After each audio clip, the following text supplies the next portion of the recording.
Just like that, the NFL season is over. These are my biggest takeaways from each NFL Week 18 game. I will say, Week 18 was kind of dry. The big game of the week, Lions-Vikings, which is where we're going to start.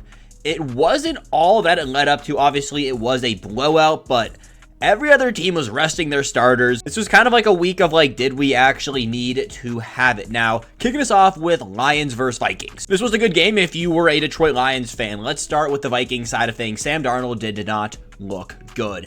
It looks like the way you beat Sam Darnold is blitz the living shit out of him. He just couldn't hang with the Detroit pass rush. This is a Detroit pass rush who has been beaten up by injuries. It was just a weird game where the Vikings just couldn't get anything going on offense. Now, Jahmyr Gibbs did have 4 total touchdowns, so Jahmyr Gibbs had a legacy game, but the Vikings just could not do anything. Where was Jordan Addison? Justin Jefferson, 3 receptions for 54 yards. He did not look necessarily good. Now, let's talk about the good, the Lions. I think the Lions have to be everyone's #1 pick to come out of the NFC. They've looked like the best team in the NFC, and the fact that Jalen Hurts has not been playing for the Eagles, we'll get there in a few, might be a bad thing for him. Jared Goff didn't necessarily look good. This game was not what it was, lived up to be. It was a low-scoring game until Jahmyr Gibbs decided to ball out. Jahmyr Gibbs is very good, but still, it's a weird one. My only concern with the Lions, injuries. This defense keeps getting hurt and hurt and hurt. Every week I feel like there's a new headline with somebody else who is a star or a stud on their defense. Season-ending injury. Now, they did get Alex Anzalone back, which is great, but Terrion Arnold looking like he got a pretty big injury. We'll have to wait and see what the official word is on that.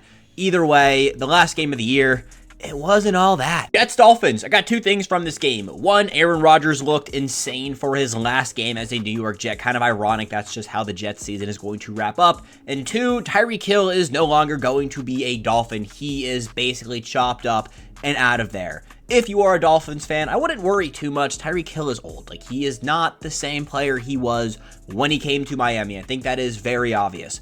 Devon Achane looks like a stud. Jonnu Smith, still going to be very good. Malik Washington, over the last few weeks, this guy has been balling out. UVA player, taking a look at his stats. Doesn't look like the craziest thing in the world, but this guy is fast. He'll be good in the Mike McDaniel's offense. I definitely think, bad season for the Dolphins, terrible season for the Jets, and it's just a funny way for both of their seasons to wrap up. Garrett Wilson trade rumors, I would probably shut those down, to be honest with you. I don't think Garrett Wilson's going anywhere unless they decide to bring back Aaron Rodgers, which, if that's the case, the Jets need a lot of work, and the owner might need to go if they lose Garrett Wilson. Let's talk Seahawks-Rams. This was another game that had some stakes, but then the Rams decided not to play their starters. You watched this game, you watched a Jimmy Garoppolo and Ronnie Rivers masterclass. Zach Charbonnet actually looks really good. I've been saying this for pretty much the entire season, that Zach Charbonnet needs to be the starter over Kenneth Walker. Geno Smith looked really good, hit a bunch of incentives this week as well. Noah Fant decided to do something. Seahawks do pull out. Rams do make the playoffs. They are playing who are they? Are they playing the Vikings? That is going to be a very good game. I think the Rams have, the potential to win that game. We'll get there later in the week. Either way, this is one of those games that, again, they just decided to rest the starters. I'm not a big fan of that. There's not much the NFL can actually do. It's just kind of kills the product for the last week of the season. But, they also couldn't predict that there were really going to be no stakes, except for a few games. We'll get there, but, this game had very minimal stakes. Obviously, seeding for the Rams, but I think the Rams they're deadly when it comes to the playoff time. And there were stakes in this game, do not get that twisted, but for the Rams, clearly they do not care who they are playing. They started Jimmy Garoppolo and Ronnie Rivers. Broncos-Chiefs. This game pissed me off. I wanted to see Joe Burrow, Jamar Chase, T. Higgins in the playoffs as badly as the next guy. The Chiefs did not want to see that clearly. I will say, Denver came out firing. They heard all the talk all week about, Joe Burrow's going to make the playoffs. Absolutely not. Bo Nix and the Broncos, they went crazy. To be honest, I did not watch this game. I just kind of box score watched it. Carson Wentz put up 90. He didn't even throw for 100 yards. So that rumor of they're going to try to make Carson Wentz the new Sam Darnold. If you haven't seen that, go look it up. It's hilarious. I think that was basically put to rest. Carson Steele, yeah, you can really tell how hard the Chiefs tried this game. Bo Nix, looked really good. Cortland Sutton also looked very good. Broncos look scary. I don't think they have a chance against the Bills. Going into the future, if you are a Denver Bronco fan, I do think you have things to be excited about. The Chiefs, they didn't really try this week, so we're not going to talk about them. Cardinals 49ers, another game that didn't really matter. Taking a look at the stats right here, a few things that spoke to me. Ricky Pearsall going to be very, very good. Josh Dobbs, still going to be Josh Dobbs. Kyler Murray had a really good game in a pointless game. This Cardinals team choked. They get hot, then they get cold, and then they get hot. There's a very streaky team. They got hot middle of the season, started the year absolutely terrible, get hot, and then just have been cold ever since. 8-9 record, it makes sense. I wonder if some changes happen over in Arizona. I don't think much is going to happen for the Niners. The entire team's been hurt, so it's not the greatest thing in the world over there. Again, Ricky Pearsall has looked really good since he kind of got back into the swing of things. Jake Moody is probably gone. The dude can't hit a field goal. And I mean, yeah, another pointless game, week 18, best week of all time, right? Chargers-Raiders, this one did have some stakes for seeding for the playoffs, but of course the Chargers did clinch last week. Taking a look at the stats right here, the Raiders, what is going to save this team? I'm not entirely sure. Tom Brady is going to go find basically the next Tom Brady. I don't know. I don't know if the quarterback of the future for the Raiders is in this draft class. That's all we're going to say on that. Chargers side of things, good to see J.K. Dobbins getting back into the action. Quentin Johnson decided to have a legacy game. He looks good. I am going to say it. He has looked really good. Now, obviously, the drops. That is the elephant in the room. He drops the football a lot. We know that. We get that. But if he can get through the drops, he has potential to be really good. He is still 23 years old. Him and Ladd McConkey could be the duo of the future for the Chargers.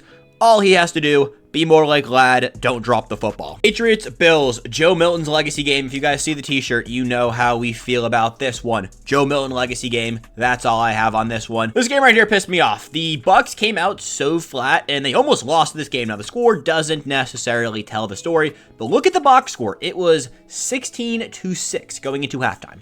The Bucs looked terrible, and they did turn up on, the second half of the game. And this is going to be a scary team in the playoffs. Mike Evans did get his $3 million incentive, so shout out Mike. They really forced it to him. I don't hate that. I saw people hating on that. I was like, dude, let him get his bag. As for the Saints, another year, another Clyde Edwards-Helaire is now on your roster. I think that's a great way to wrap it up. You guys need to figure something out. It was a weird season. You started 2-0. You looked like one of the better teams first 2 weeks of the season, and then it all just went down from there. I don't know what this Saints team does. The Bucs, they got to start fast in the playoffs. They are playing the Commanders. I don't know how that game is going to go. Baker is still Baker. It was a weird game. It was a game that I was kind of like pissed off watching. I was like, why can't the Bucs just pull away? They should pull away. Playoffs are on the line here. Ended up pulling away. Either way, weird game. The Saints might be cooked for the next 5 years, it feels like. And the Bucs, well, Bucs are always going to buck. Packers-Bears, funny game. The Packers choked away seeding. Now, it didn't really matter. The Commanders did come through at the very end of that game. But the Bears, they finally did it. They won a clutch moment. They won a clutch game. Now, I don't know what's going to happen with the Chicago Bears coaching search. A bunch of my friends, Bears fans, so I get to hear all about Ben Johnson being the greatest Chicago Bear coach of all time. Either way, Caleb Williams looked decent. I still think he has some really weird, he tries to do more than he should, and it just kind of pisses me off watching him play. Malik Willis gets in there. The Packers didn't want to win this game, and it looked like that was the case until they turned up in the fourth. And then, of course, Cairo Santos drove a 51-yarder to call game. The Packers, they did lose Christian Watson, and that's where I'm trying to go with that. I don't know. It's looking like they're going to be a one and done in the playoffs. I don't know. Jordan Love also got something wrong with his hand. Yeah, it's been a weird season for Green Bay. Chicago, we'll talk about Chicago in the offseason because they are done for the year. I hate Week 18. The reason why you hate Week 18. Let's talk Commanders-Cowboys, though. I am a Commanders fan, so I am a little bit biased towards this game. I'll say Jaden Daniels did not look good in the first half. We can't play good against the Cowboys. It's just not a thing we are able to do. Mariota, though, comes in second half and probably earned himself the Raiders starting job next year for game-winning fade to Terry and, looked good. Commanders, defensive-wise, did not look good. Could not stop the run. We let Rico Dowdle run crazy on him. Trey Lance threw for 244 yards. We got lucky on a fourth down right before the end of the first half. This game could have looked a lot worse. Obviously, Packers did end up losing, but we were playing for seeding. We pulled Jaden Daniels. It was a weird thing. I don't know what the Cowboys do going forward. They have a really good team. It's just that they paid too much money to Dak. We'll say it here. CeeDee Lamb is still a top 3 wide receiver in the league, but you overpaid for Dak. I don't know what you do going forward here. You're probably going to lose, maybe lose Micah Parsons in the offseason. Have to wait and see there. It was a kind of a chopped up season for the Cowboys. They did go 7-10. And it looks like the Cowboys have the Commanders' number. I don't think we win this game if they have Dak Prescott and CeeDee Lamb healthy. And Quinn's got to figure it out for next year. Jags Colts was the most unexciting overtime game of the season. 26-23. Colts end up winning another meaningless game, 8-9. Jags, you might get Ben Johnson. That's my biggest takeaway from this game. And my other thing is, I guess Joe Flacco loves Josh Downs. Jonathan Taylor is still great, by the way. 34 carries, 177 yards, and 1 touchdown. Also, Jags, you guys do have Brian Thomas, so I guess that's chill. This is the game I wanted to talk about. Carolina Panthers versus Atlanta Falcons. 1, the Patrick Mahomes rule, where you sit your rookie quarterback the first year. I am all for it. Bryce Young has been an absolute monster since he did get benched and got to learn from Andy Dalton. People were calling, Bryce Young a bust. I was probably calling Bryce Young a bust. But if you sit there and think about it, how old is Bryce Young? 24, 25? He's 23. You cannot toss a 23-year-old in there and expect him to be able to play against grown men.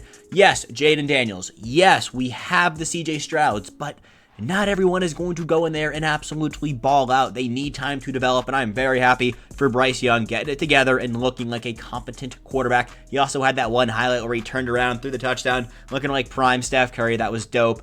Falcons, it was a weird year. You came in with playoff expectations and you missed the playoffs. I think the best part about this season, you realize Michael Penix is going to be the quarterback of the future. Everyone was like, what are you doing with that draft pick? Looks like it paid out at the end. Bijan Robinson is going to be great for the next 10 years for your franchise. Drake London, Darnell Mooney, you guys have a very good offense. There are questions that need to be answered. You lost some games you probably should have won. Next year should be a playoff year. You have a loaded roster. There are things to look forward to, but obviously some things to be disappointed about. Giants Eagles was another game where no one important played. Malik Neighbors did look good. Jahan Doxson had 7 receptions for 94 yards. That dude is a bot. My biggest, takeaway from this game is, what is Jalen Hurts going to look like after sitting out for the last few weeks? I know he got hurt, but he's, supposed to come in and play real meaningful minutes. I mean, every minute is meaningful, but in the playoffs, it's a little bit different. One mistake can kill your entire season. I'm not saying Jalen Hurts is, going to make that mistake, but he has been sitting out, I don't know what Jalen Hurts is doing, but he hasn't been playing on Sundays. And will that affect the Eagles come next Sunday? I don't have any takeaways for the Giants. You guys sold the number 1 pick last week, and that was dumb. Texans, Titans, you got the number 1 pick, Titans fans. Will Levis's last throw as a Titan is going to be a, absolute dot. It was the most Will Levis play of all time. Go check that out if you haven't watched it. It was just goofy. Texans do not look good. Now, they didn't play their starters either, but I think the Texans can beat the Chargers. I wouldn't be shocked if LA pulls off the upset round 1. Bengals-Steelers was not a good game as well. Unfortunately, the Bengals aren't going to make the playoffs. Steelers are ice cold. They just haven't looked very good. It's once Mike Tomlin gets his winning record, he just decides to shut off.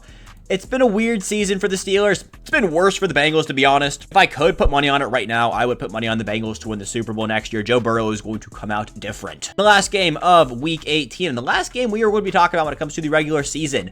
Where is Browns-Ravens? The only takeaway I got here, Zay Flowers got hurt. Hopefully he is healthy by, I guess, next week. Boys, that is everything we got today. If you guys did enjoy this video, go down there and drop a like, and I'll catch you boys back here at some point. Peace, chat. I'll catch you boys later.